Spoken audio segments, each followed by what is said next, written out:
Episode 81 कालपृष्ठ की खोज। भाग 4 जादुई लोक अंतिम यात्रा की शुरुआत। त्रैलोक्य वन, जहां समय और अस्तित्व की सीमाएं धुंधली हो जाती हैं। यह स्थान ब्रह्मा की चेतना से जन्मा है और केवल उन्हीं को दर्शन देता है जो समय के पार देखने की क्षमता रखते हैं।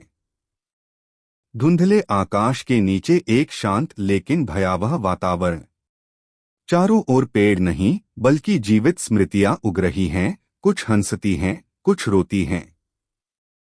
वैदेही, आर्यन, रिया और कैप्टन वेदांत एक प्रकाशमयी द्वार से अंदर प्रवेश करते हैं, जहां समय की गति थम चुकी है। क्या ये समय के बाहर की दुनिया है? वेदांत: यह त्रैलोक्य वन है, रिया। यहाँ हर स्मृति एक पेड़ है और हर भूल एक दलदल। जब आर्यन एक नन्ही रोती हुई आत्मा को छूता है तो एक भयानक कंपन होता है। समय उल्टा बहता है और सामने प्रकट होता है प्राचीन यंत्र जो कभी अवंतिकापुर में था। जो अतीत को छूता है वो भविष्य से जलता है।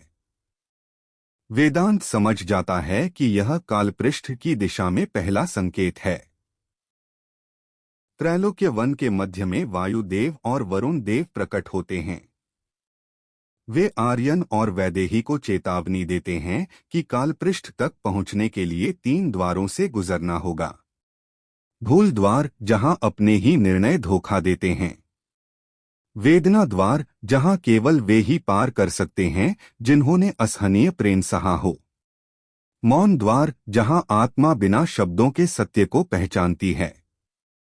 वायुदेव: तुम्हारी यात्रा अब से तुम्हारे ही भीतर से शुरू होगी।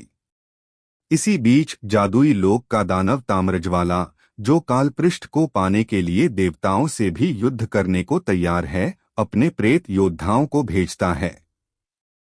इन प्रेतों का अस्तित्व केवल अंधकार से बना है। वे अतीत की कमजोरियों को हथियार बनाकर हमला करते हैं। आर्यन को उसका वह क्षण दिखाया जाता है जब उसने वैदेही को पीछे छोड़ दिया था।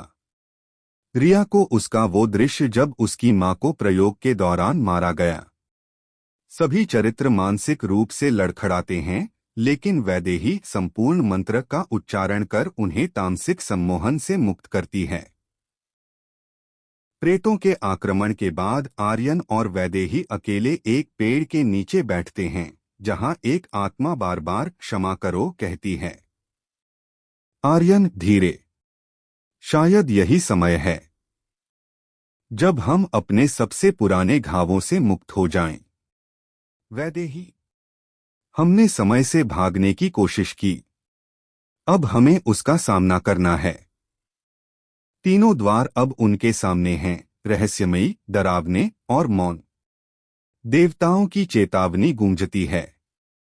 जिसने कालपृष्ठ को छू लिया वह स्वयं समय से बाहर हो जाएगा और या तो अमरता पाएगा या समाप्त हो जाएगा।